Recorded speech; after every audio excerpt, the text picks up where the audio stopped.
So far, I've only worked one shift at the new location. I have a long history with one of Richard's other chains, the Drowsy Student. I'll start there, where my boss, who is the owner of the chain, came to offer me a strange position. There I was, working my 5-hour shift. Short, I know. Most of the shifts at my old job were. Lots of young people that work have to dance around their college schedules. Drowsy Student, where I worked under the same owner, was placed strategically between 3 different college campuses. If it were me, I'd pick one campus and drop the store right next to it. Richard, the owner, thought it best to place it in a position that would see more morning traffic. Students going to their first class, which made a lot of sense, I guess. I don't have a business degree, so I don't know. Never felt the pull to go get a higher education, though that's not to shame anyone who does. I've never had the money, nor the inspiration. That's probably why I was stuck there, making a passable wage with part-time hours. Most everyone there had classes, went to college, so I felt a bit out of place at times. I made a few friends though. The closing shift is like that. Even if you're working with people you'd never consider hanging out with, something about late hours and slow business brings people together. Mostly complaining, the greatest common ground any person could find. Richard was a good boss by comparison, but every job had things to whine about. Anyways, this was one of the few nights that I didn't stay to fully close. We locked the doors at 9 p.m., clocked out, and went home around 45 minutes later. Since it was so slow during the late hours, oftentimes one person would be sent out at 8:30. That Friday, it was me. I didn't have any other friends outside the Drowsy Student, nor anyone at my apartment waiting on me. Most got a dog, or maybe a cat. I didn't hate animals, I just didn't have one. That's why I decided to stay. There was no reason for me to go home. Everyone I had was there, closing down the store. I had my phone, scrolling through Reddit, and waiting for everyone else to finish their shift so we could complain about our lives outside the store. Besides me, there was one other person in the lobby. They had a laptop open, a large book beside them, and a large cup of fuel sitting far too close to their studying tools. Sometimes Richard parked out back to make a stealth approach through the back door. I wasn't certain if he did that to check on his employee base, maybe to see if there was more talking than working when he wasn't around on the slow closing shift. He'd have us pull out the fridges, scrub the booths. Yeah, those were all smart and reasonable things for the person paying you to request, but that didn't mean any of us liked it. I could see the office from my comfortable spot at the front of the store, in a corner that guaranteed another customer wouldn't sit near me. That was unlikely anyway, considering the hour, but it was instinct. The back door in the office opened to introduce Richard, who noticed me instantly. Whenever Richard saw someone he knew, he smiled big and waved. This time it was no different. Much to my dismay, he approached. "Want me to get you a sleeping bag?" A joke, but I would have accepted. "I think we are all going to Waffle House after they close up." "Waffle House, huh? I bet they get plenty of business this late." "It's all breakfast food though." "I tried that, but there isn't enough room in the kitchen. The truth of the matter is that we do plenty of business in the morning. It balances out how slow it is at night." "Maybe that is it. Maybe we need to do more breakfast in the evening." I hadn't asked about any of that, but this was just how Richard was. "You mind if I borrow you for a sec?" I wasn't clocked in, and it wasn't worth it to bother him about getting paid for sitting down. If he wanted to talk, I was probably in trouble for something. Wasn't wise to make it worse. "Yeah, come on, we'll talk in my office." The red chair in his office was cushioned, but that didn't make it comfortable. I was constantly adjusting, which I hoped didn't give him the idea that I was simply uncomfortable in his presence. He always joked that he felt like an intimidating boss, that everyone just needed to relax around him. I was trying to, but the damn chair was set on hurting me. Whenever I adjusted my legs, I had to be careful not to knock over a pile of papers or kick some cringy trinket referencing how good caffeine was. I don't really rise and shine, I just caffeinate and hope for the best. Kill me. He had talked about putting that on the back of our uniforms too. I'd hang myself. "So, how are you?" Richard always started off like that. Making money, that was a stupid reply. Why did I say that? He laughed, as was polite. A pity laugh. Look, I wanted to offer you a position that was far better news than I'd hoped for. What sort of position? You work nights, mostly. You aren't taking classes, unless that has changed, but you aren't available to come in until around 1 p.m. personal preference. But I wasn't going to tell him that.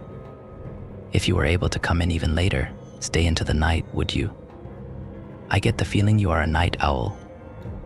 Richard had a few locations, but none of them were open overnight. Doing what? Cleaning or something? No. Nothing like that. Why was he so hesitant? Look, there is another chain I own.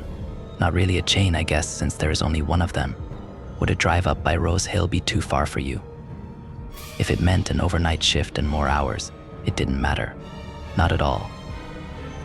I didn't know we had anything up there. He sighed, then went serious. We don't be quiet, the message was clear. Some around here know about it, but only those I trust. Naturally, that means that if you refuse. So it wasn't an offer, it was an ultimatum. Did someone complain? People are always complaining. That's half the business. No, Axel, I have vacancies that need to be filled. Turnover is pretty intense on the overnights. I think you will like it though. It isn't even open during the day, save for a few hours just before sunset. But why the secrecy? It was my first shop, he confessed. Didn't take off like I wanted it to. This is my success, the drowsy student. I want to be known for that, not my first failure. That seemed a bit extreme, but I wasn't going to bother pushing it. And I'd be paid the same. More, actually. There are certain hazards working in such a remote place. Remote? You said it was in Rose Hill. By Rose Hill, not in. It is near the highway, off to the side. There isn't a college up there. It was making sense. Richard shook his head. No. No wonder it was a failure from what I knew then. Richard would have no income there. So why put a coffee shop there? What business do you expect? Oh, plenty come through. I had to take his word on that. And if the place closes down. If you're enjoying this video, please subscribe to our channel and leave a like. Let's continue.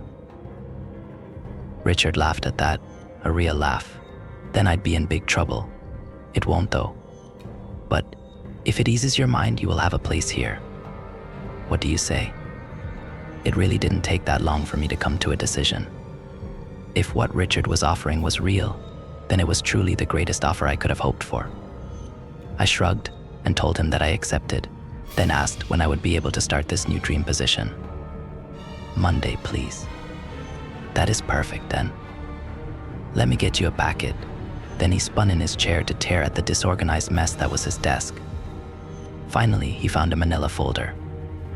Here we are. There are some different products over there, as well as different policies. There is one thing you need to know. Axel, it is much more strict over there. I expect the finest adherence to these policies.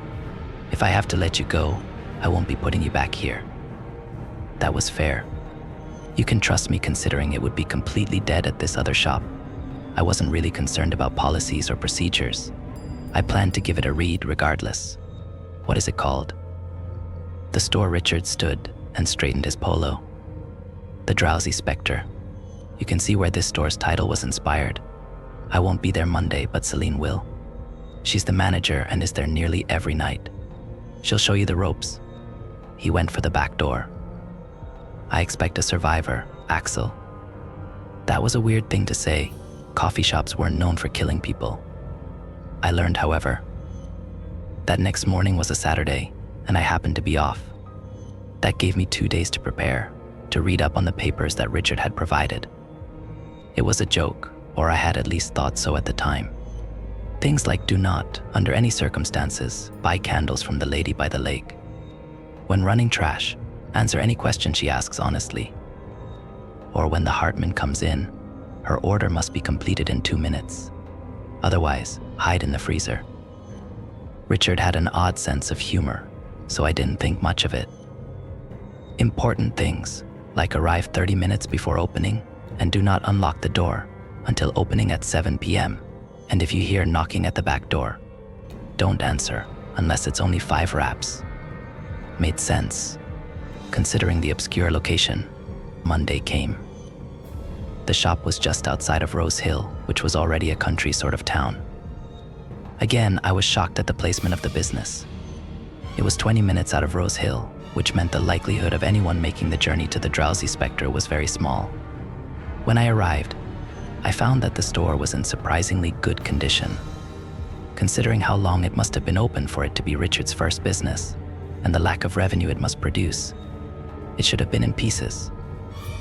It was rustic from the outside, made of logs, or at least meant to look so, with soft lighting at the entrance. It was 6:15 p.m. There was nearly no traffic, but I left early just in case. The door would be unlocked at 6:30 to let me in. I thought it wise to show that I arrived early, displaying my work ethic. Stupid, I know, but that was me. It was locked, as expected, but I could not see anyone inside. I would have expected the manager to arrive early, get things started before the rest of the employees arrived. My car was the only one in the parking lot when I arrived, but when I turned around, there was one other. I assumed they were the manager. A woman stepped out of a Ford Fiesta. It was an old car, probably from the 80s. I am not proficient in cars, however, so I am not sure. Anyway, she waved at me. She was my age, maybe a bit older. Just under her 30s, I guessed. A flower dress was out of place in the cold fall weather, as were her sandals. She opened the back of her car and pulled out a box. I could see, even from my place on the porch, that they were full of candles. She left the trunk open and went towards the drive-thru. She paused. I haven't seen your face around here. What's your name? The candle lady. The folder said to answer her. I felt inspired to do so. Axel, I just started. This is actually my first day. Axel. I like that name. I'm Amber Bucker. I sell candles over by the lake, just by the drive-thru. Lots of people here buy them, even Celine. You want to come back and have a look? She seemed sweet, but I refused. It wasn't because of the rules, it was just that I wasn't a huge fan of candles. That, and I was waiting on Celine. Maybe another time. I'll hold you to that. Axel White. I hadn't told her my last name, but I didn't put much thought to it. She came back for a table and another box, then closed her trunk without a word. She glanced at me a few times, pushed her hair behind her ear, and looked away whenever I noticed. Eventually someone else arrived, just 1 minute before the doors were to be unlocked. A Crown Vic, old too. Looked like everyone here drove something older than I was. A redhead climbed out, dressed in enough black to scream edgy. Black eyeliner contrasted green eyes, ones that were locked on Amber's car. They fell on me. You didn't buy anything, did you? I read the policy on that. We aren't supposed to. That's good. She put her hands on her hips. She seemed nice. Amber, I mean. She said you liked her candles, though. Celine scrunched her nose. She tells people that. I never bought one, though. I don't have a death wish. Death wish that was a bit extreme. She looked me up and down. Look, you've just started. I get it. Everything seems super weird. It doesn't get better, but you'll get used to it. A loud beeping caused Celine to pull out her phone. She had a pop socket with a llama that had. A horn? A llama corn? That didn't really match with her emo appearance. Scoot. I gotta unlock the door. More cars pulled in, just on time. They weren't as ancient as the other vehicles. A white truck, a gray sedan. I think the white sedan was a Honda. I am a bit weird, perhaps making first impressions without even meeting someone. Cars didn't really say much about a person, but I still do it. Can't stop. I met Barrow, M, and John as they came through the door. Everyone pooled in the lobby just inside. Then I realized that we were waiting on Celine to lock the door. She did, just a minute after opening it. Then she turned around and got all serious. Don't touch this lock. I don't care who you see outside. Even if they beg you, don't let anyone in. I nodded. Why, I'll keep an eye on him. This guy here is Hook. He'll show you around. The rest of you, introduce yourselves. This part is getting boring." She went on her way, presumably to her office.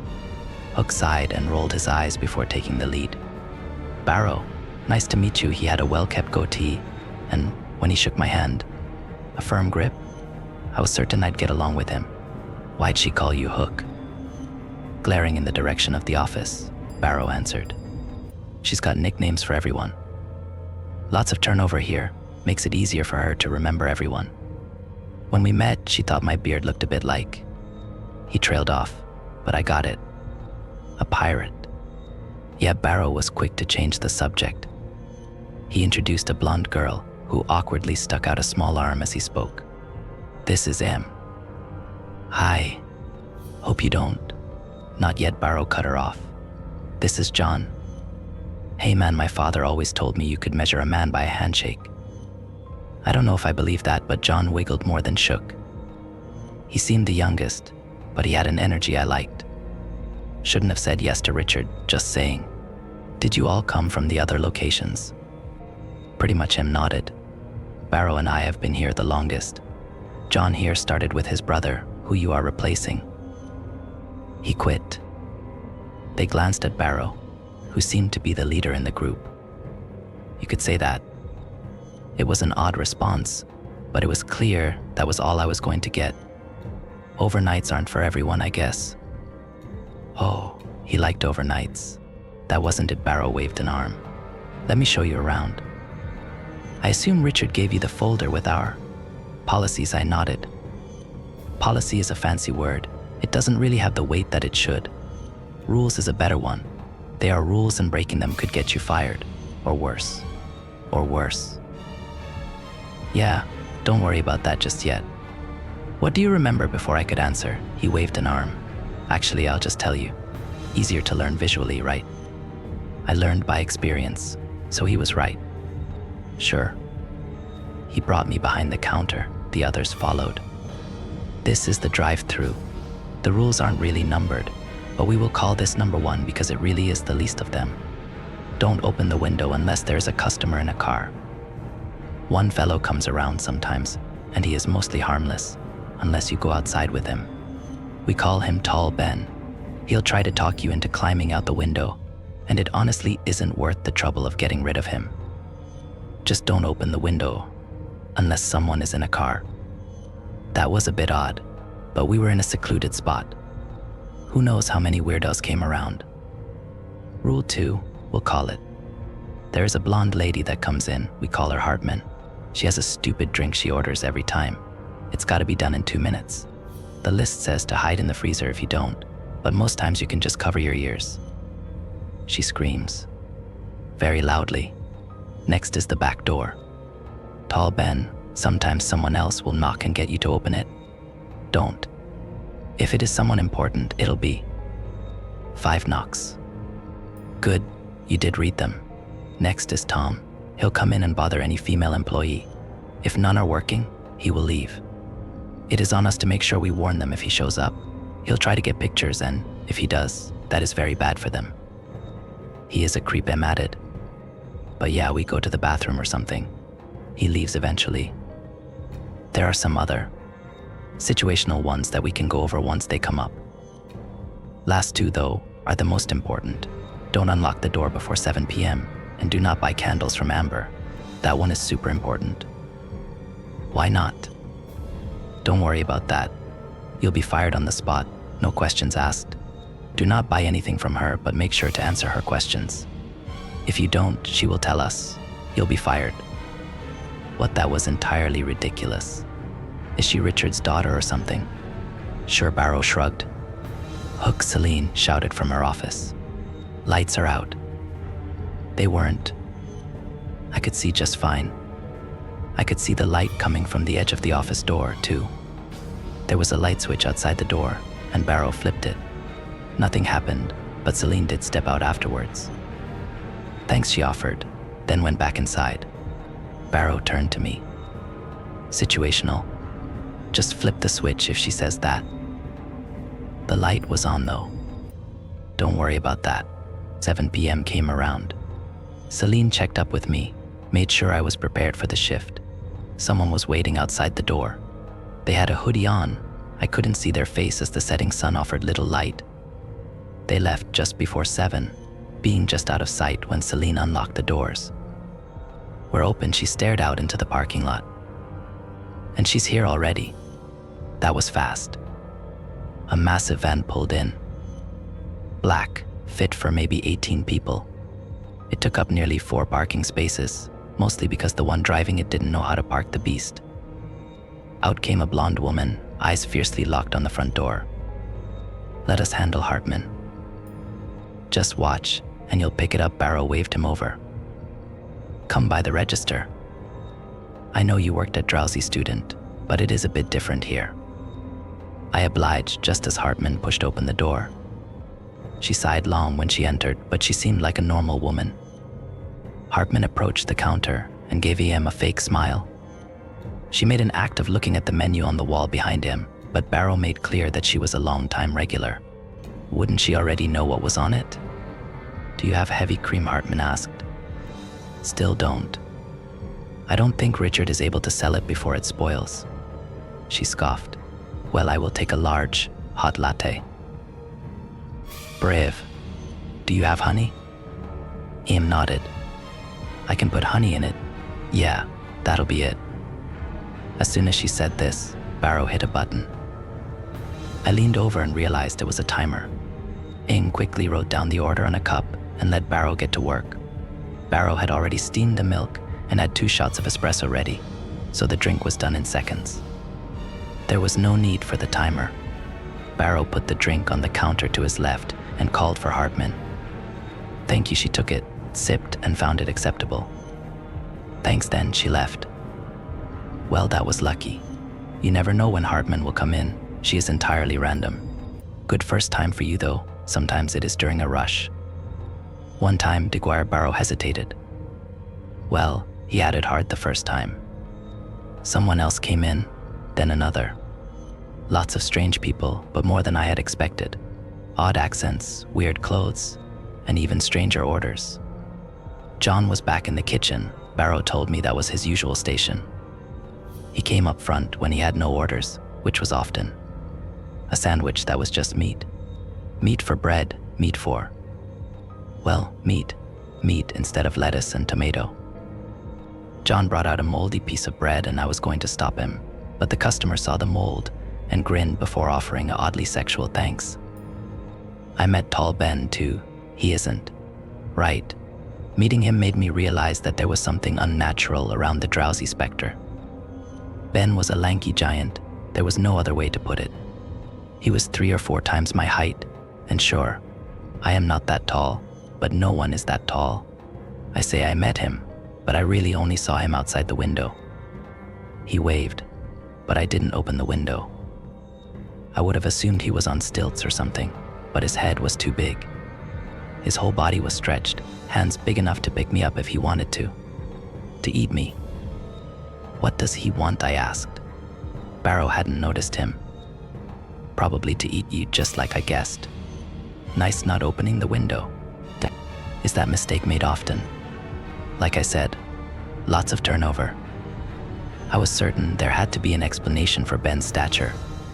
We were in redneck country. Who knows what sort of defects happened where society couldn't reach. The doubts of the drowsy specter's supernatural nature, however, were shattered when M came running from near the front door. "Diguire is here." Damn him, Barrow dropped everything. "Are we empty?" "Yeah, no one is in." "Lock the door." "But, lock it." The door creaked and welcomed a man in a long coat. I had never, until that day, seen yellow eyes. He was pale, like he'd not seen the sun in a long time. He looked around, then noticed EM near the front counter. He slowly approached and EM was quick to hurry behind the register. I assumed this was Diguire, the fired brother of John. Diguire was a last name though. I did not have the privilege of knowing his first. There was tension in the air. It didn't seem like my right to break it, so I remained silent.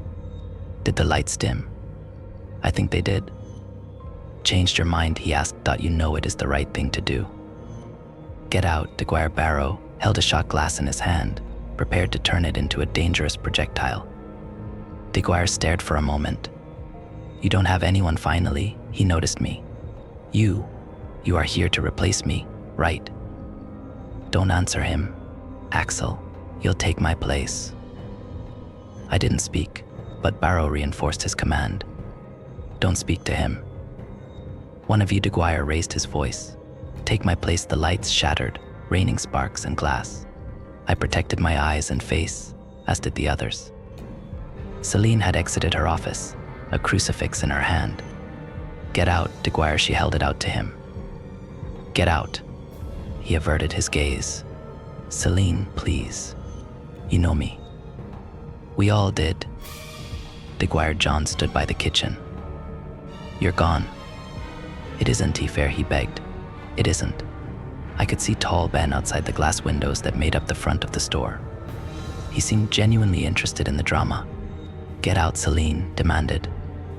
Dwyer hesitated, then backed towards the door. He looked up at me one last time. If you want to take my place, if you want to do the right thing, then put this on. A ring fell from his hand, landing on the mat by the front door. It was a gold ring, maybe a wedding band. When he left, tall Ben tracked him. He eventually waved at us before tailing Dwyer into the woods. Everyone let out a collective sigh. Well done, new guy, Celine offered. You didn't speak. That is for the best, she pointed at the ring. Just don't touch that, and we will all be fine. You don't want to move it. No. It'll be gone when we come in tomorrow. Dwyer stops in sometimes. Just let us handle him. With that, she went back to her office. I was still trying to process Dwyer's haunting visit. None of it was normal. Not the yellow eyes, nor the shattering of the lights. Between him and tall Ben, I was beginning to understand that some things could not be explained. Sometimes weird stuff happened when you got away from the city, and it seemed that this store served those weird things. It was much darker since the lights shattered, so EM offered to fix it. I'll get the ladder. I had questions, however. Barrow, what happened to Dwyer? He was hesitant, but I did not have to pester to break him. Barrow let out a long sigh, then stared with regret at the woods. He bought a candle. Nothing more notable happened that night, other than the occasional strange order or customer. I went home, closed my blackout curtains, and took some melatonin. Like I said, I have Tuesdays and Wednesdays off. If something else happens during the weekend, I'll write it all down here. It is therapeutic. Gets my mind off of why I came here, to Rykar Valley, as well as helps me process the strangest night I've ever experienced. So after I posted the events of my first day at the Drowsy Spectre, I went to sleep. It seemed wise to me to keep to my work schedule so that my mind and body would train more quickly to a new daytime sleep pattern. Right after posting, I became too tired to stay awake. That post was made late Tuesday night or Wednesday morning, if you prefer. When I woke up though, it was Tuesday afternoon. That didn't make any sense, however, as I just had an entire day off. All of Tuesday already happened. Yesterday could not have been Monday. The post was made Monday night, so there was evidence, which was impossible since I was on shift. What on earth? It makes no sense at all. I got a text from a number I didn't recognize. The contents identified the number as Celine's, who must have gotten mine from Richard. It read, "Hey, did anything weird happen to you?" Like what I didn't want to out myself and rant about an entire day having not existed. A whole day being gone. That saved me the embarrassment.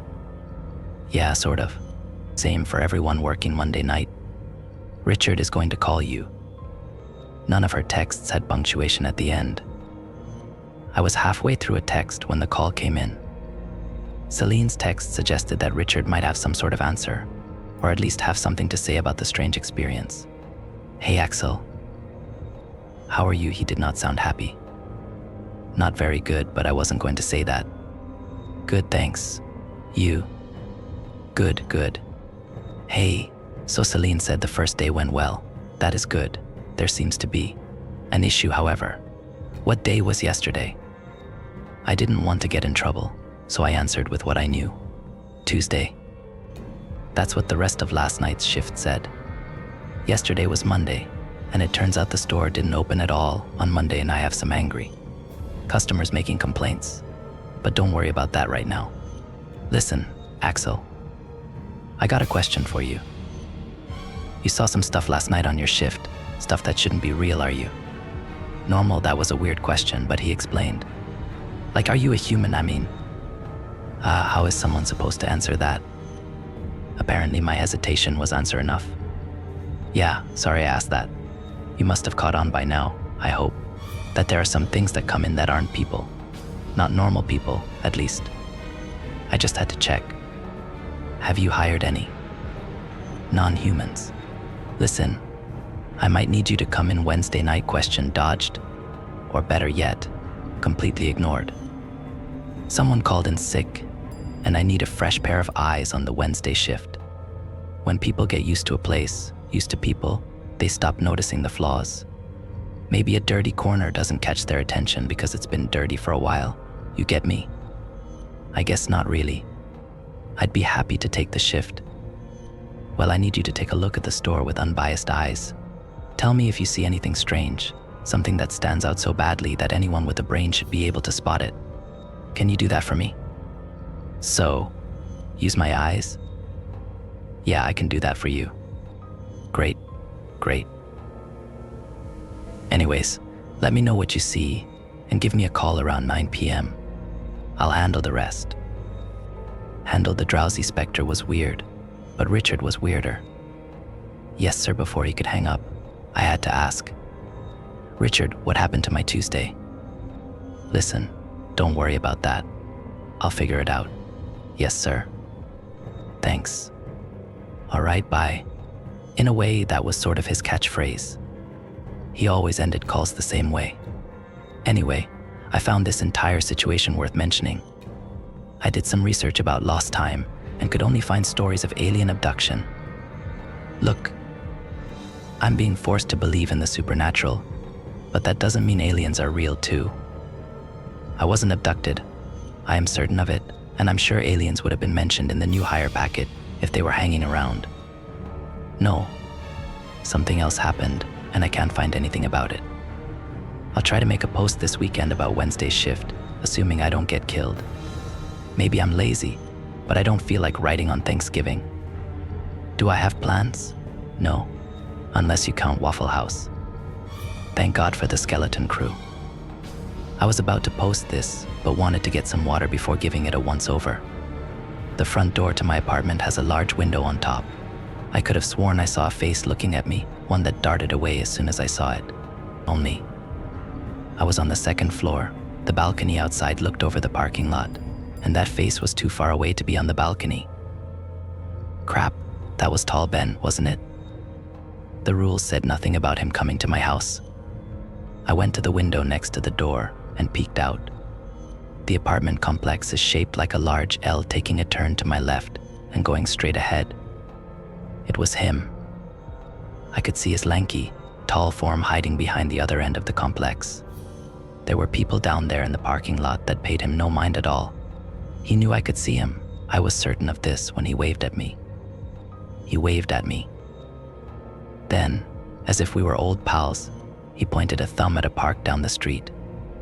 If it weren't for street lights, the park would be in total darkness. Even with the lights, it was barely visible. Was he inviting me to a children's park? I shook my head. Honestly, when his shoulders sank, I felt a little bad. This was some sort of demon, some monster. Why did I feel guilty? He just seemed like he wanted someone to hang out with. Maybe, since the rules about Tall Ben only mentioned the coffee shop, it was safe to go outside. I could speak with him, get questions answered that only something of the unnatural world could know.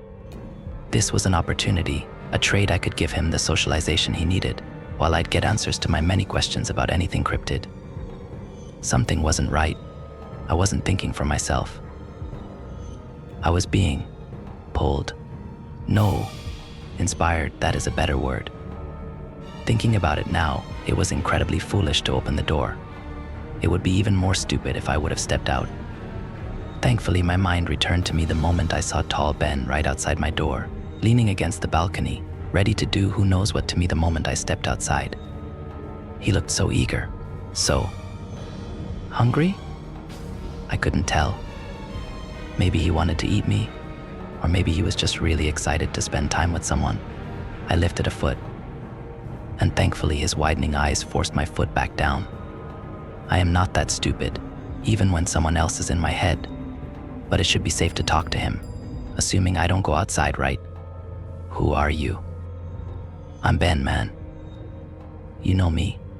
Want to grab a drink or something? He was acting like one of the guys, as if went way back. Well, I'll buy. That was an offer that was hard for my poor ass to refuse. Well, if you're buying, then wait, no. I've never met you before. What are you, exactly? Why did you follow me to my house? They didn't say anything about you stalking any of us. Just wanted to catch up, honestly. Didn't mean to come across that way. Honestly, I'll tell you everything. It is great weather out here, just the right amount of chill to be refreshing. You know I can run a 6-minute mile? I could show you, man. We need to catch up. That was pretty fast. Damn him. Of course he could run that fast, he was a giant. I don't. No, you. Celine, tell this guy to get out here. We haven't talked in ages. I wasn't going to peek my head out, but tall Ben looked to his right, my left, as if there was someone there. I did my best to look down that way without exiting the doorframe, and to my surprise, I did see Celine there. Come on, Axel. We can make it a date. Ben's a bit of a big third wheel, I know, but it'll be fine. A date? I hadn't been on one in no. The rules were clear. The rules for the shop, you idiot. This is different. Why would Celine come to? Wait a second. How did you find out where I live?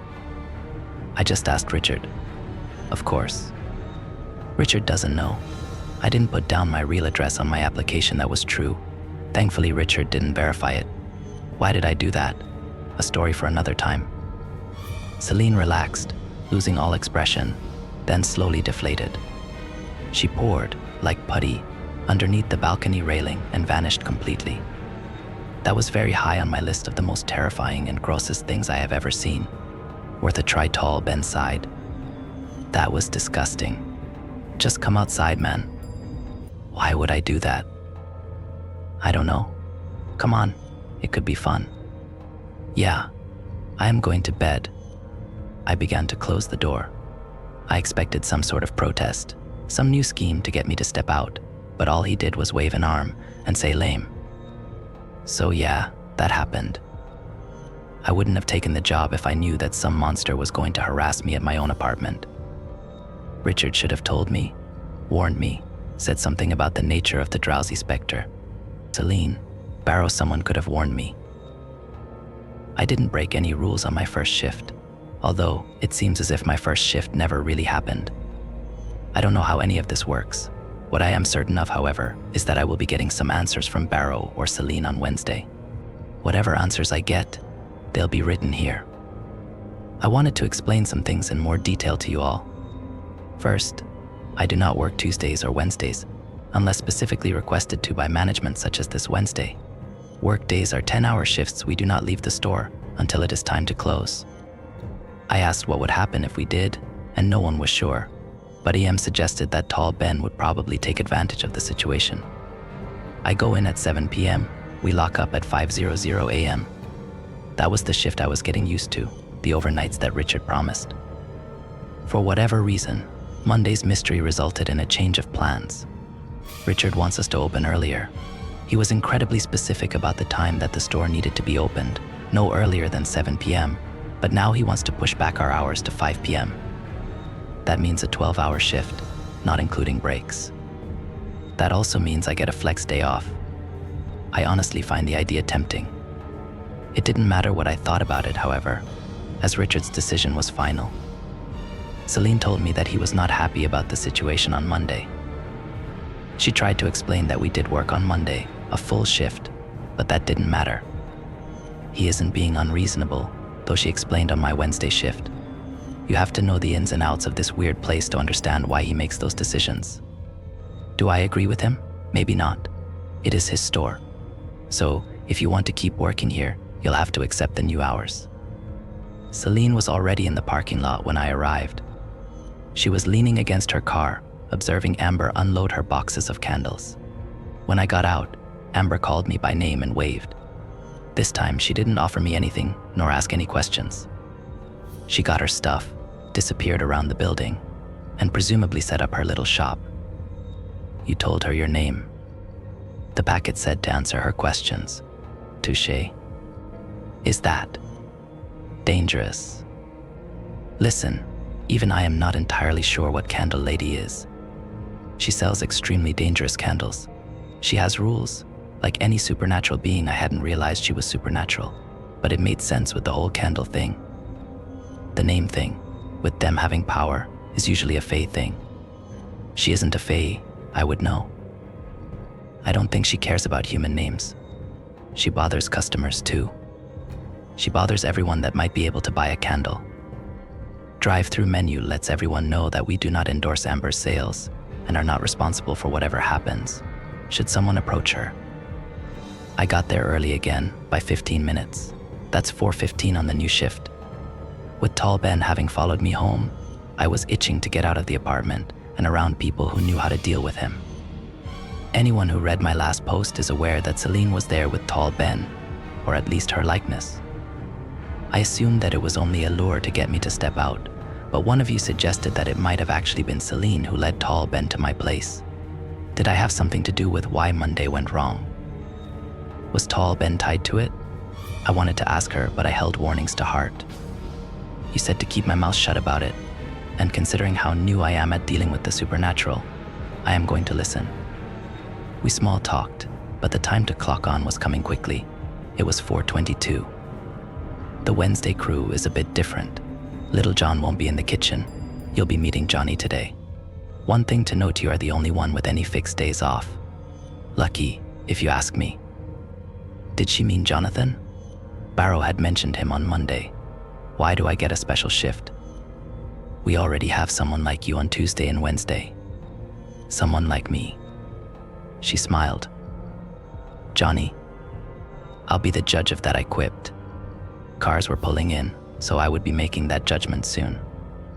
Barrow arrived, followed by Em. We went to the door, waiting for Jonathan. With seconds to spare, an old minivan turned into the parking lot at far too high a speed. The car almost tipped over, then missed a parking spot to hit a handicap sign hard enough to bend it. I was expecting a person to climb out, but I was unpleasantly surprised. I am not sure if they were just called this thing Jonathan, or if this was an early customer. It approached us at the door just as Celine was pushing it open. I let it pass, then followed Barrow and Em inside. Once in the lobby, Celine gestured at the thing. New guy, Johnny. Johnny, new guy. That wasn't my name, but I didn't much care. Hey, I offered awkwardly, denying the hand that he stretched out. You two know each other, Axel Em asked. I certainly hoped I did not know, or had not known, whoever the thing was wearing. It was as if a person had been skinned and there, pelt treated to be worn as a costume. I mean, I could see the damn thing's eyes. It was like a poor fitting mask. The bone structure underneath did not fit the skin suit at all. The thing was short, misshapen, and far too fat for the person it decided to wear. Gee, I can still smell the thing. Piss. It smelled like piss. When its mouth opened, it was extremely wide, bigger than the person it wore. It had to be the absolute worst disguise I had ever seen. Nah, I don't think so. Nice to meet you there. Axel had tried its hand again.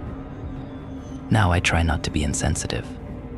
There are all sorts of people out there, and more recently I am discovering that the scope of shapes and sizes is far beyond my tiny understanding. But surely this was not Jonathan. Surely they intended to introduce me to a normal person. Well, not normal, but at least human. Okay. I am not trying to be rude, but I started. A car pulled into the parking lot, dragging everyone's attention.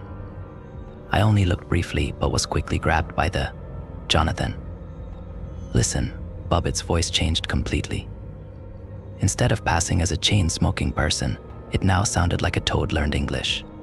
Don't ruin this for me, or I'll skin you up and put you in my closet. Capiche? Ruin what? Right. It spoke quietly. I'm hiding low and don't need a limp dick like you blowing my cover. Getting them all fooled isn't easy, especially the pixie. Pixie? You're a dumbass, aren't you? Look, what even are you? The car in the parking lot was idling and apparently lost the group's interest. They went to their stations, and Jonathan turned to do the same. As he did, he opened his mouth wide and gave a few chomps. Did he want to eat me or skin me? Both sounded unpleasant, so it seemed in my best interest to keep his identity a secret. I don't know what exactly I was keeping to myself, however, as all my co-workers had eyes. They could see that whatever the thing was wasn't their Jonathan. When we open, there are a few things that are pretty important to have done beforehand. To paint you a picture, I'll start with stations. Depending on who you ask, the front counter is the easiest to learn. Since I am more experienced, and seeing as I worked it on Monday, I was given drive-through. Barrow was on bar, making any drink that had espresso. Either the front counter or drive-through, assuming they weren't busy, could make frozen drinks we use pre-made base, that is espresso and anything else that didn't require steamed milk. With Jonathan in the back making sandwiches God, I just realized that thing is making food for customers. We had all our bases covered. Before opening, we want to make sure those frozen drink bases are good to go. It would be pretty stupid to run out in the middle of a rush. They'd already stocked them up the night before, so we were good on that. Sweet and unsweet tea. I had to make a pitcher of both. Brew a pot of drip coffee, then a coffee of the day as well. Our normal drip is a medium roast, just like the drowsy student. The daily coffee changed, today's was a dark roast. Colombian, this time. Not that matters to you at all. Our lobby had booths and chairs, and at night we put the chairs atop the tables. AM had already finished flipping them back, so we were pretty much ready to open. Celine went to her office after unlocking the door and hitting the open sign. Her job seemed to simply consist of defending the store and employee base from random attacks. Since one happened on my first day, I'd say that they are probably common. I felt more comfortable with her there.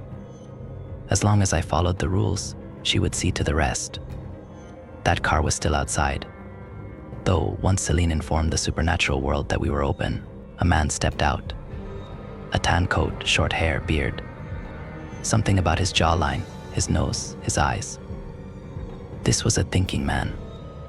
I was certain I was not looking at some monster or cryptid. Calculated, he scanned the parking lot before making a move. I made the assumption that he must have not been to the drowsy specter before. That was for two reasons. He was entirely suspicious, as well as he wouldn't have known that our hours changed. Regardless, he made his approach towards the door. Barrow, and I grouped up near the bar to watch him come in. To my dismay, I smelled piss, and up came the squatter. To my surprise, he started to hurry back to the kitchen without a word when he spotted the man that was approaching. The door squeaked open, rang a bell, and closed behind him. "Welcome to Drowsy Spectre," I offered, as our usual greeting. He moved to the front counter, eyeing the empty establishment. Dr. Fields a badge, which Barrow examined. And Inspector Barrow shook his head. "But how did you know we changed our hours?" "Didn't. Never been this way." He put the badge away. "Naturally, I'll need to see everyone working right now." Of course. Jonathan, Celine. Her office door opened, she spotted the man, and rolled her eyes. Again. "I guess so," Fields replied. Why on earth was a doctor doing inspections? Jonathan didn't come up, so Barrow called again. "Jonathan, come on." Out came the little ass. I guess it was nervous. The disguise was majorly out of place.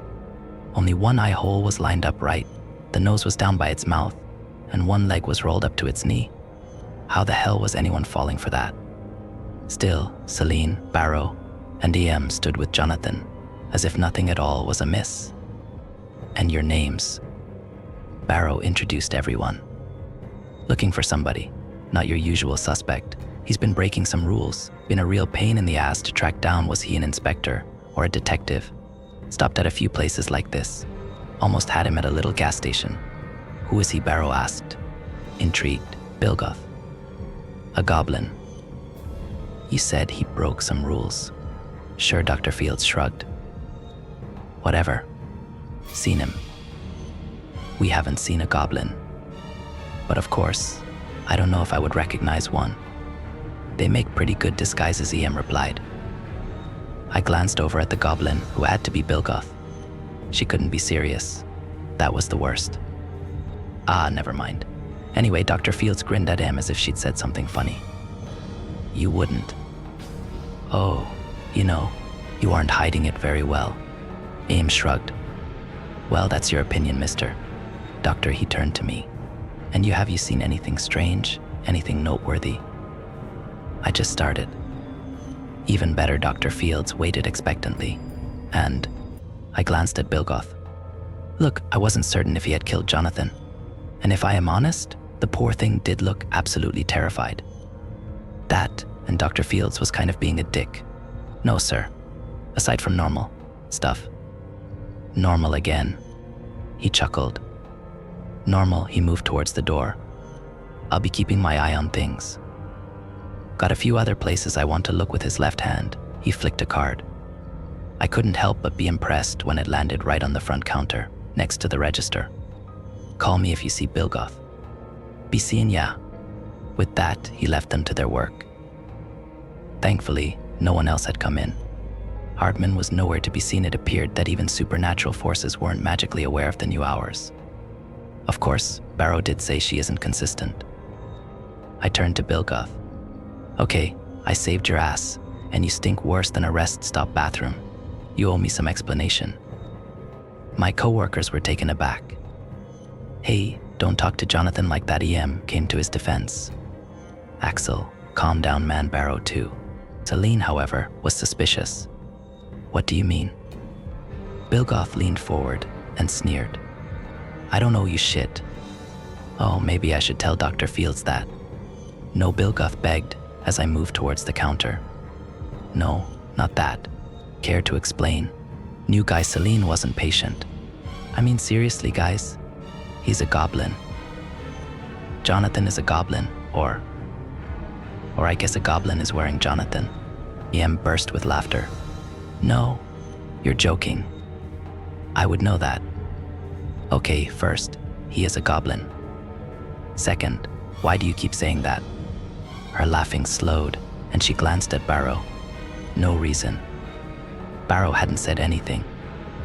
I didn't see him silently go behind the counter, nor did I see him pull out a silver coin from underneath the front register. He tossed it on the ground near Bilgoth, who could not resist diving down to catch it. Oh, was all Ames said.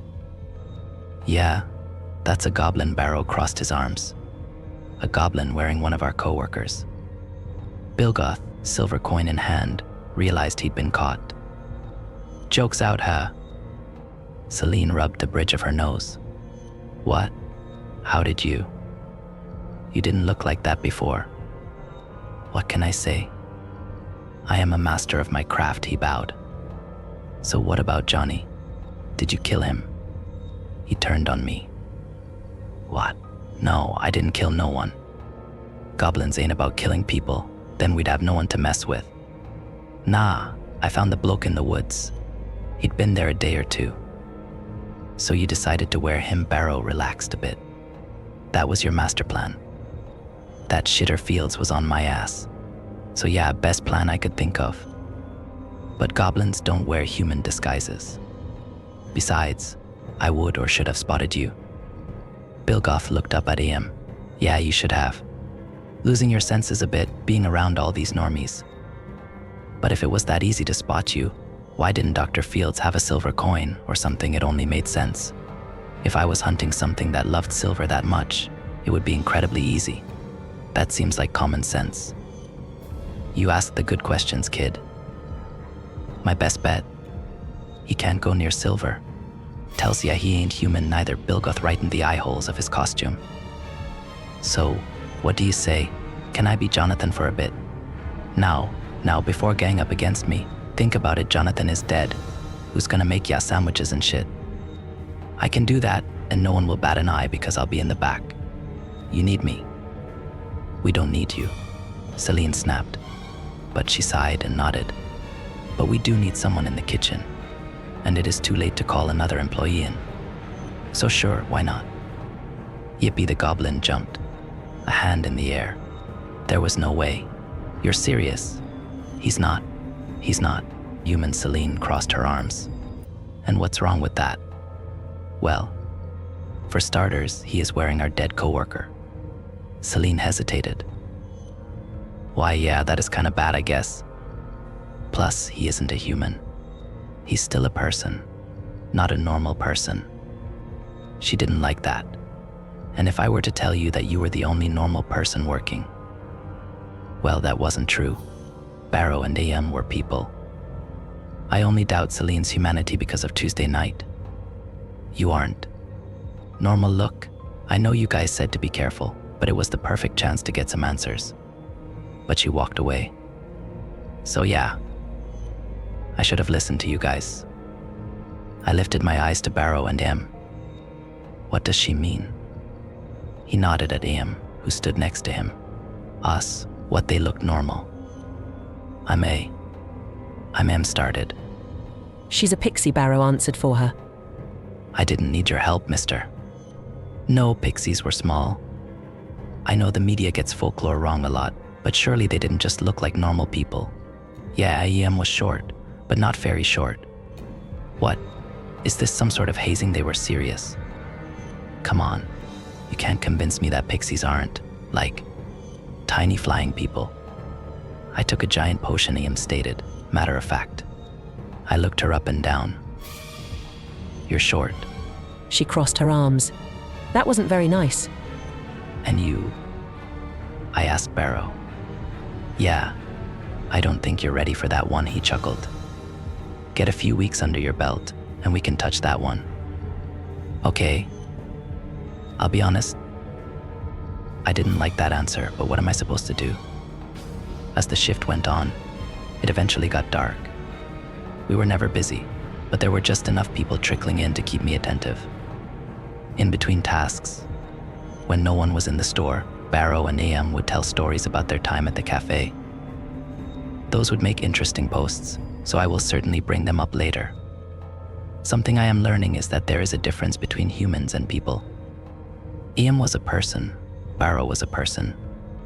Yet, as I was recently informed, they were not humans. Barrow was something, and AM was a pixie. I didn't really know what that meant for them, nor did it seem proper to interrogate them on it. I preferred to treat them no differently than I had before. They welcomed me onto their team with open arms. It was only right. I keep an open mind. Tall Ben was at the window. He scared the shit out of me. His big head stared at me from the top left of the drive-through window. And when I saw him, he jerked his head in greeting. I know it is technically against the rules, but I opened the window. Do you actually understand English? Or do you just mimic? Nah, I don't speak English. Only American Tall Ben grinned, as if he'd made the funniest joke ever. I wasn't in the mood. Why'd you follow me home? Have you done that to anyone else? Do the people see you? I hesitated. What? When you go home, do the people see you? Such an odd question, one that I didn't really understand the meaning of. What do you want from me? For once, Tall Ben seemed genuine. He leaned down, as if a grand secret was being revealed. Milk. I make a special milk, but I am all out of meat. If you won't come outside, then let's make a deal. You get me some meat, lots of meat. I will answer questions. What does milk have to do with meat? I know how milk is made, okay? I watched a lot of videos. Read stuff. Just get me the meat, and I'll answer one question. See, I know a lot of folks out here in the woods. Folks that know things, I'll tell you. Bro Barrow shouted. What the hell are you doing? I looked down and realized I was halfway up the counter and about to tip out the window. Tall Ben cleared his throat awkwardly, but said nothing. I quickly backed down, planting my feet on the floor, and drew a deep breath. Meat? Ha! Like I said, any meat will do. Even yours with that. Tall Ben hurried off into the dark. So no more rules. Then his tone wasn't angry, it was afraid. You know, Dwyer didn't follow the rules. He was our friend, now look at him. He followed me home. Apparently the rules aren't very strict if the monsters can break them. That changed Barrow's demeanor completely. What? Tall Ben followed you home? Yeah, he was outside my apartment door. I left out the part about Celine. Tried to get me to go outside. I almost fell for it. I've never heard of that. He's been trying different things. Recently, he started making puppets of people we know. That's what we thought Dwyer was when he came back. That may answer why I saw Celine at my apartment, but I was still on guard. Came back? I thought you said he bought a candle and got fired. Come on, Axel, you can't be that thick. He didn't get fired. I mean, you got a good look at him. Do you think severance caused his eyes to turn yellow? No, he didn't get fired. He bought a candle, now he has changed. We didn't know he was alive until he stepped through the front door a few weeks ago, begging us to take his place. Dwyer is a last name. Barrow had turned away. Yeah, what's his first name? Why don't we just use that? I don't know what Amber's candles do. I don't know what they are made of. I don't know what sort of creature she is. What I do know, however, is that if we say Dwyer's first name now, he shows up. We can get rid of him, but it just isn't good for any of us to see him like that. We can't help him, lest we want to trade places with him. Since we don't know what that means, I won't let anyone so much as try. I glanced back to the kitchen, where Bilgoth worked away in Jonathan's skin. Do we really have to work with that thing? Celine is right. If we don't have someone on all stations, we are screwed. For now, at least he can stay. But does he have to wear Jonathan? He's got to look like one of us. That was fair, but also too disgusting for me to agree with. What about the real Jonathan, then? Like I have said before, high turnover around here. He was only on for a month or so. So turnover means death. That was morbid.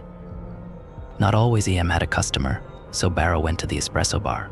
But most times, yes. No other noteworthy supernatural things happened. At least, not big enough to spend time writing about. Hartman didn't come in, which Barrow said was strange. Tall Ben did come back. He tried waving me into the woods. Nope, not going to happen. When I got off, I got my phone from my box. Richard had texted me. Celine told me the situation with the goblin. That answers some questions. I really appreciate you doing that for me. Was that what he meant when he said to keep an eye open for anything out of place? The skin suit didn't even come close to fitting. I simply replied with a yes, sir, and went home. That was the Wednesday shift. I also had to work Thanksgiving, which I had no heads up on. The day before, Celine told me. Thankfully, I have no family to speak of, so I was going to be home doing nothing anyway. I was also granted Friday off, seeing as I worked Wednesday. I guess Richard didn't want to pay anyone overtime. I'll tell you all about Thursday in a bit, but I've got a whole lot of nothing to get to. Maybe I'll play the 2018 God of War now that it is out on PC. I need to do something to keep myself from looking outside and searching for Tall Ben. I've got to be able to sleep at night. Something he said stuck with me, something about people seeing me. It made me realize that I'd not spoken to anyone outside of work since my first day at the Drowsy Spectre. I am not super social, okay? Not social at all, so that wasn't a big surprise. For some reason, it still bothered me. I've got to decide if I should get meat for Tall Ben. Honestly, I am not sure if that is a good idea.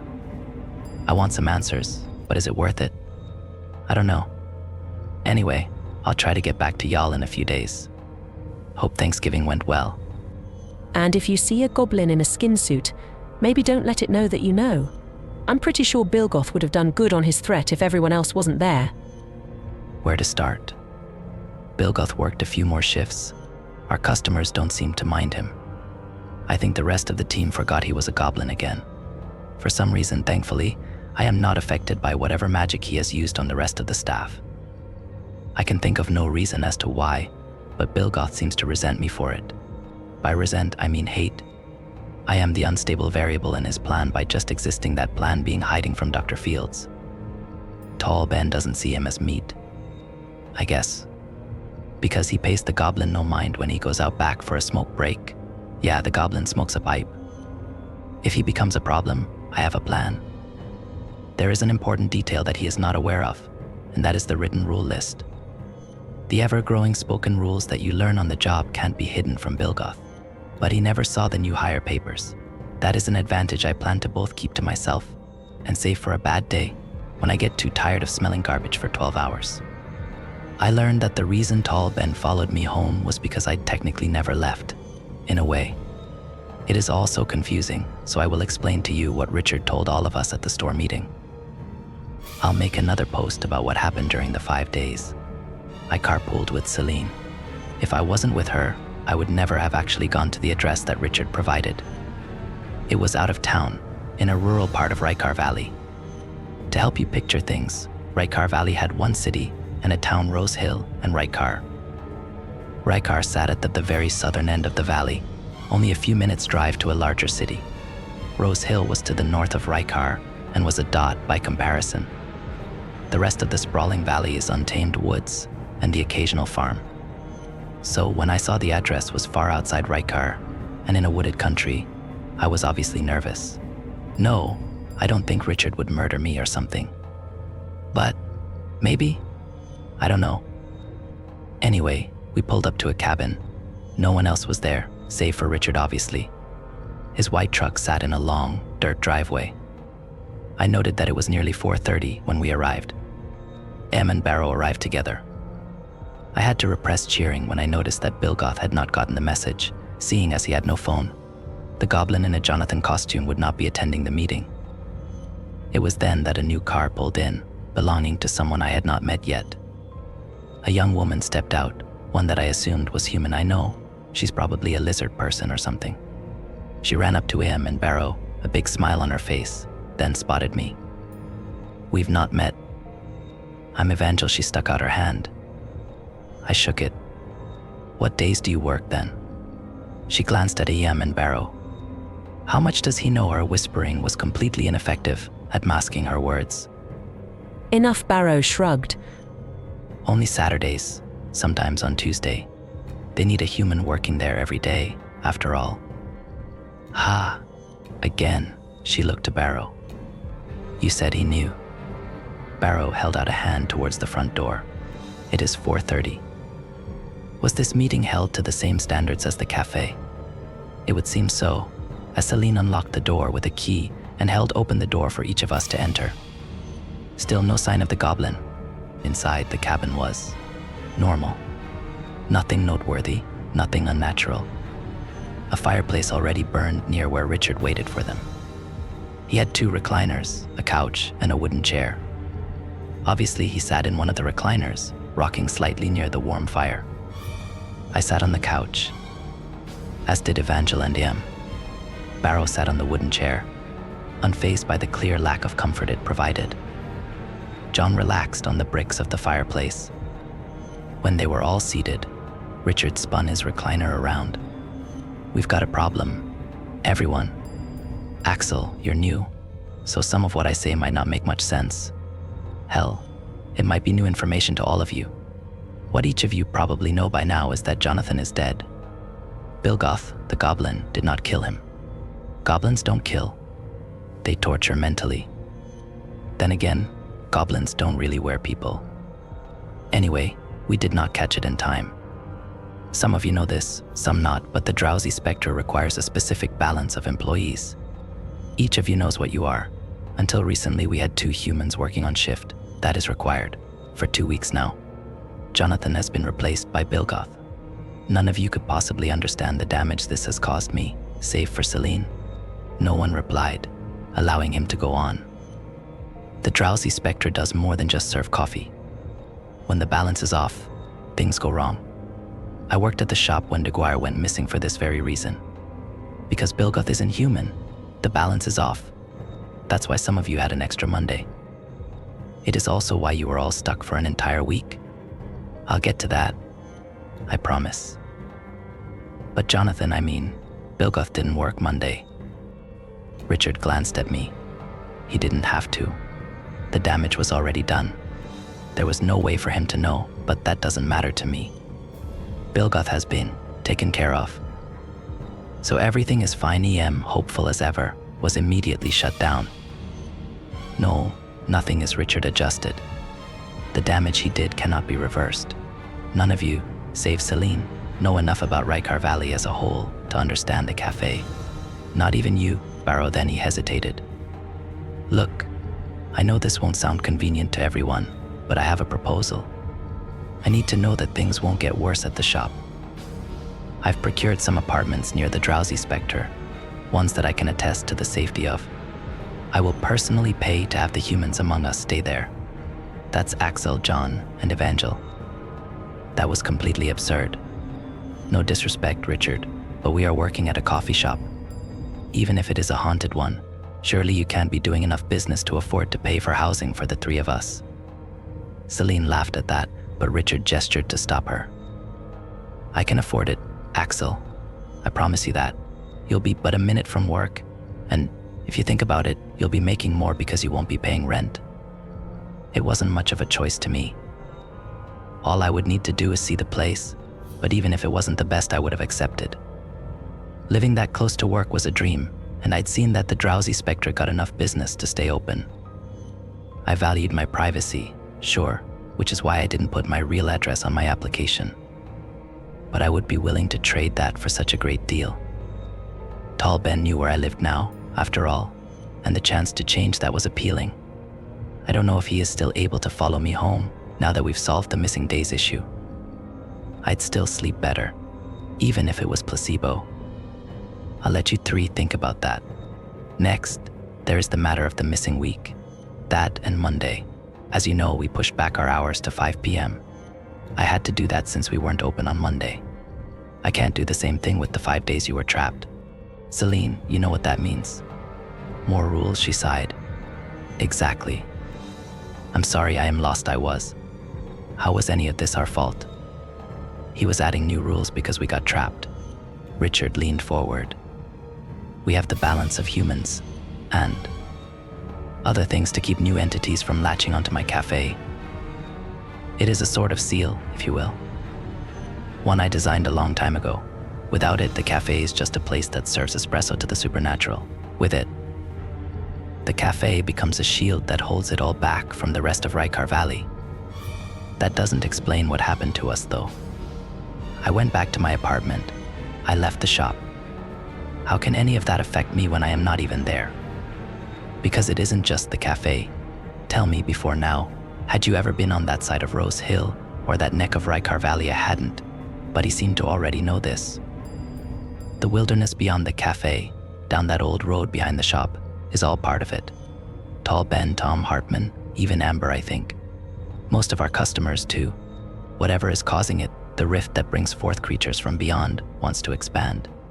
You were caught in its construction. That didn't make any sense.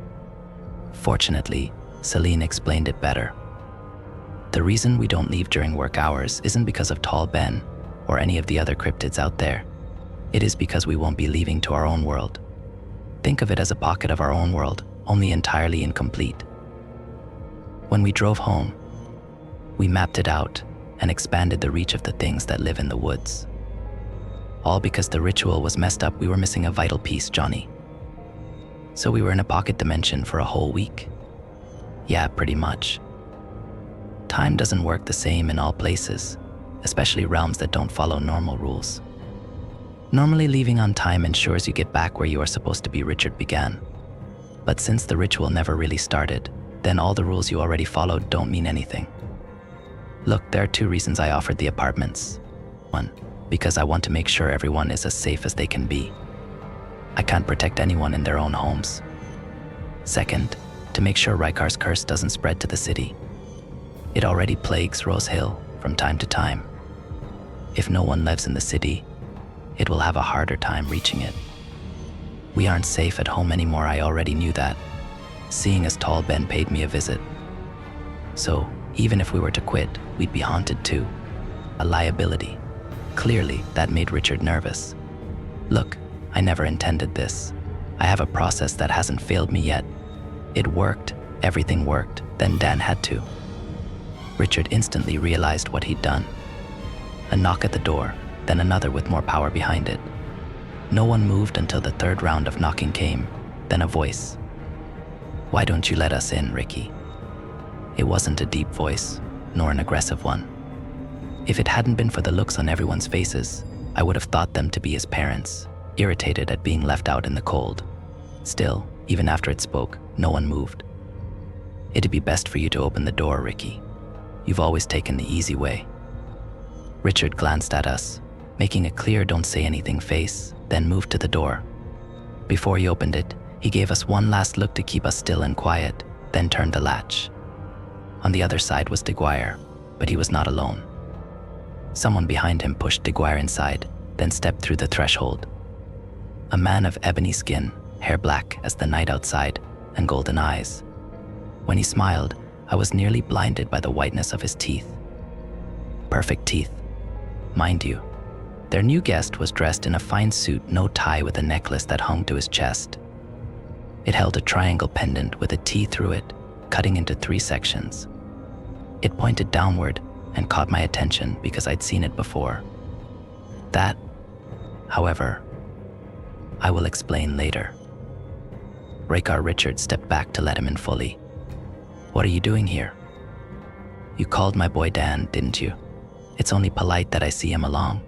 It is dangerous these days to walk alone." He leaned back out the door.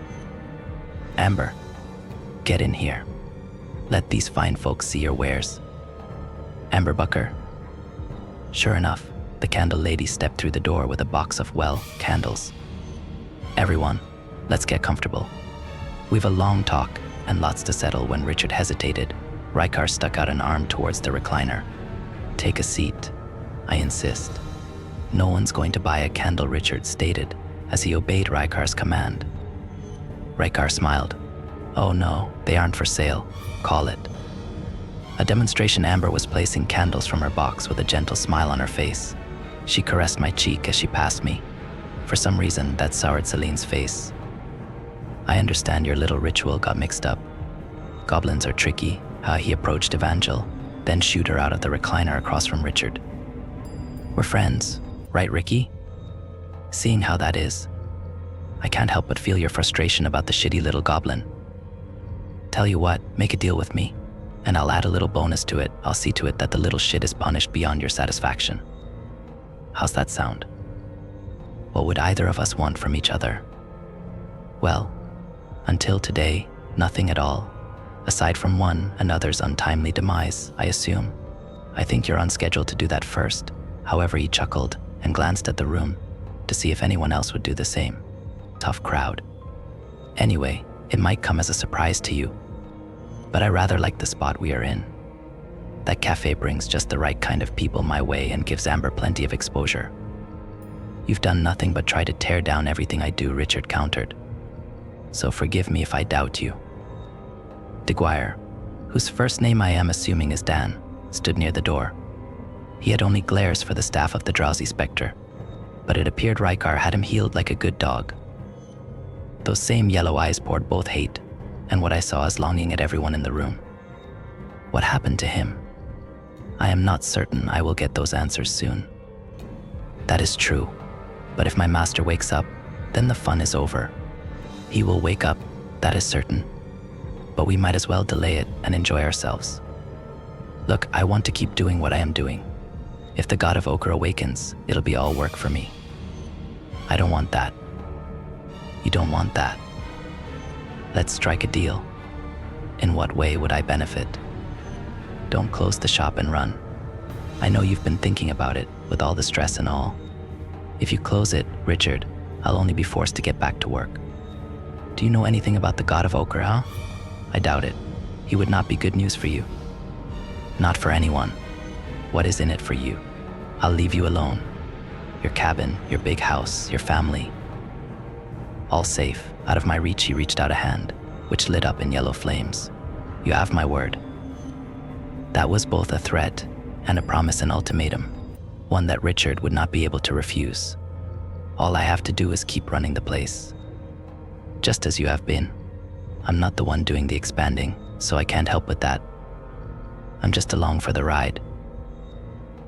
If you stop your good work, then I'll have to work from the top of my list. That would be pretty inconvenient for you. Richard still hadn't taken the deal, so Raykar snapped his fingers. The candles that Amber had brought lit, and all other lights went out. Long shadows danced with each flicker, and Raykar's eyes seemed like wicks themselves. It's a good deal, Ricky. For a time, Richard simply stared into Raykar's eyes. Then, he glanced at his staff. It wasn't hesitation. He already made up his mind. How could he do anything but accept? To my surprise, he didn't. Instead, he shook his head. That shocked even Raykar, who was slow to close his hand. You sure, Ricky? Goodbye was all he said. Raykar frowned, but did not delay in standing up. The candles went out, the electricity restored, and all was relatively normal. He left without saying another word. Dan followed him like a trained pup. They did not, however, close the door. No one stood to do so, because Amber was still there. She'd pulled up a chair to join the group, sitting awkwardly close to me. I hadn't realized at first that she placed her chair right behind the couch. You're cute, you know, she smiled. Want to come over? I can show you how I make my candles. That counted as a question, I think. No, thank you. She nodded. That's fine, maybe another time. I'd like to get to know you. Axel White with that. She stood and left. Unlike Raykar, she was polite enough to shut the door behind her.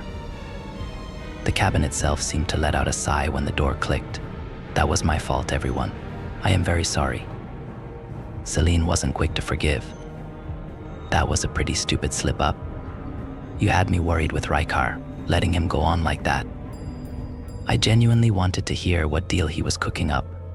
John stared at the door, silent. When the visitors left, Barrow was quick to sit with him. That was John's brother, after all, that Raykar ordered around. Was this what happened to those that bought candles? I doubted it, as DeGuire couldn't have been the only one to buy one. Raykar would have a small army, I am certain. Perhaps he only brought Dan to weaken Richard's resolve. Or perhaps it wasn't he who brought Dan, but instead hitching a ride when Richard accidentally summoned Dan with his name. Who is Raykar, I asked. EM leaned over. The landlord, sort of. Richard waved an arm. We can talk about that later. Only thing you need to know is to stay away from him. It'd be better for everyone if you ran off with Tall Ben into the woods. It should go without saying, Tuiam began. But don't go out with Amber. Yeah, I'm not that desperate. You're desperate. Bah. That was a poor choice in wording. No, I mean, I wouldn't say that. Ian leaned back and gave Celine a look. I think I just suggested something I completely didn't intend, which went with the theme of my life. After all, I put myself in this place, in this valley, in this job. I didn't even know if Celine was human, or if that glance EM made towards her even meant anything. If I am honest, my dating life is the last thing on my mind when I have a giant trying to convince me that he can make milk out of a few pounds of bloody meat. I really don't want to see what kind of milk he is talking about. But I do want the deal that Tall Ben offered. One question, any question, and he'd answer it given time. There was too much silence. So is it always this active, working at the Drowsy Spectre? No, Richard seemed relieved that someone broke the silence. I think that was all thanks to Bilgoth. You've had a rough first few days, huh? Considering I lost nearly a week of time to a pocket dimension, I'd say so. I guess. What happened to the goblin, though?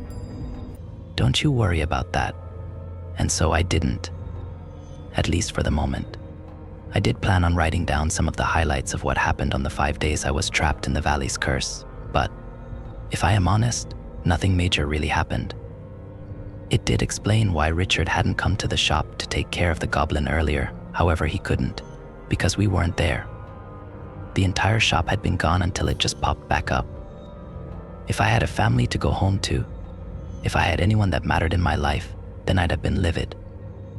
Instead, I guess I am a bit curious and a good deal scared.